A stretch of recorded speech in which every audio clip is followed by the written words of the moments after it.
Gusto ko ang aking desktop kasi malaki ang screen. At sabi ng mama ko, pwede siya sa games. Pero aral muna. Masaya ako sa desktop ko. Mahal na mahal ako ang aking t-shirt na may fluffy dito. Dito ang aking aso. Pinapaalala nito sa akin dahil nasa bukid siya kasama ang kanyang mga sanggol.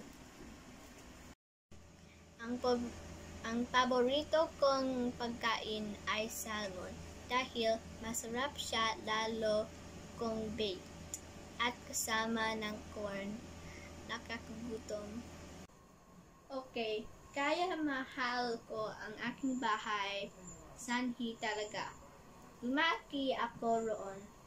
At cool doon. Sana ay sumang-ayon din ang iba. Mahal ko ang aking magulang dahil sila ang dahilan kung bakit ako ipinanganak. Noong ako ay maliit at bata pa, dati ay nangarap ako ng bangungot at dadalahin ako ng aking ama at kantahin ang isang kanta na ang aking mga magulang ang kumakanta sa akin at aking kapatid.